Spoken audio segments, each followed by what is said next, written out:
Hi, this is Bishop Craig in Lansing, and this is take one for the week of August 27. Peace be with you.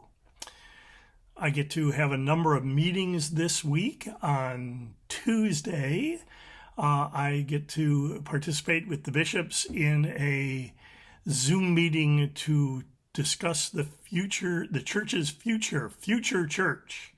So it'll be interesting to see what that is about. On Wednesday, we have staff meeting. On Thursday, I have a couple other meetings. And then I'll be heading north because I may have a council meeting up north. We'll see. On Friday, I begin another year as bishop.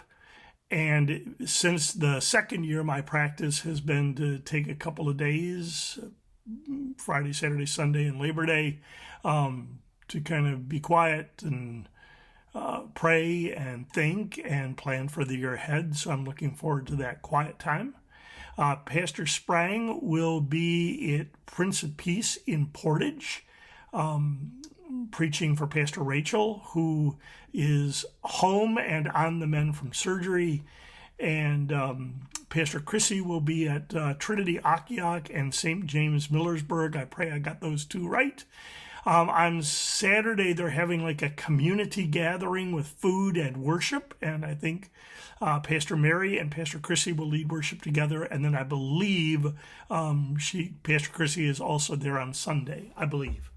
So that is what is happening. If I was preaching on Sunday, looking at the readings for the lectionary, I would talk about remembering, responding, and recognizing. Remembering, responding, and recognizing. The first reading from Exodus is the burning bush. And Moses turns aside to go check out the burning bush. And what I remember from the movie The Ten Commandments is I think Charlton Heston, who was Moses, also was the voice of God. I should Google that and check. But I believe that was my perception.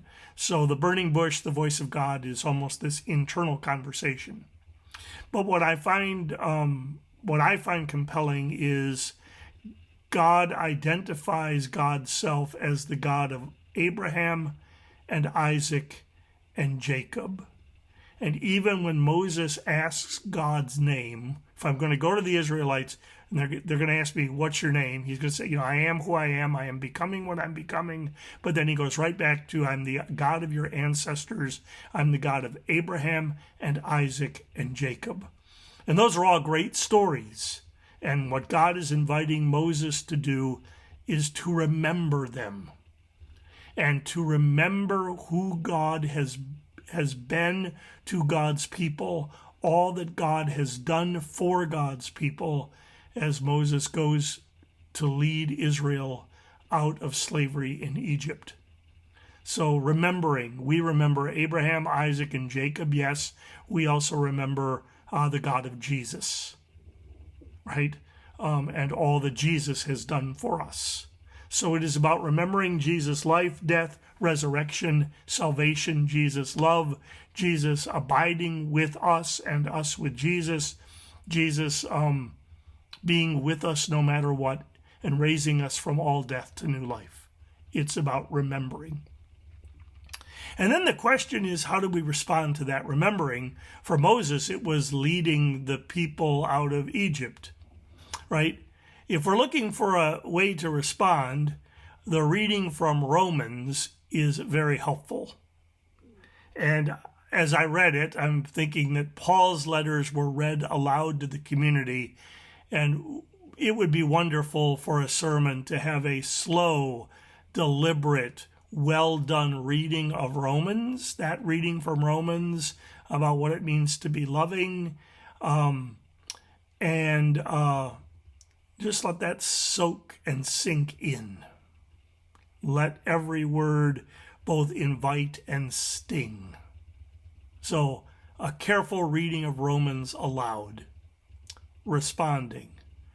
And then recognizing that if we remember Jesus and do as Romans directs, Paul directs in Romans we're going to be following Jesus, which means we'll be taking up our cross and following. We will be heeding Jesus' words. Those who want to save their life will lose it, and those who lose their life for my sake will find it. And we do a good job, I think, of directing these words to individuals and to others, but I think we need to direct them to the church and ask, what does it mean for the church to remember and to respond and to recognize that we are following Jesus, and not to become a stumbling block to Jesus, as Peter does in this reading, by setting our mind not on divine things, but on human things. I stumbled over Jesus' words, the Son of Humanity will come with the angels, and then Jesus will repay everyone for what they have done. Whoa. So we might contemplate how would Jesus repay us as a church for what we are doing today, now, here. So I would preach on remembering, responding, and recognizing, and all of it comes down to the fact that Jesus brings life out of death. Life out of death. I mentioned Pastor Rachel, that she is home from the hospital. We continue to pray for her and give thanks that she is on the mend. We continue also to pray for Pastor Betsy Campice, who continues in the hospital, and Bob, her husband Bob, continues at her side. And so we hold Betsy and Bob in our prayers as well. I don't know how to end this take one after that, except to say that prayer is really important, because it makes us feel connected, and while it may not change God, it changes us. So I welcome your prayers. My weekend will be a prayer retreat for myself, that I'm a faithful bishop, for everybody who I know is in need, and for our synod and our church moving forward. I welcome you to include me in your prayers this weekend, and if you can, maybe even to pray for me in the prayers of your church as you worship. May we all remember Jesus, respond in love, and recognize that we can dare to live differently because Jesus brings life out of death. I'm Bishop Craig. This is Take One. The peace of Christ be with you always. Take care.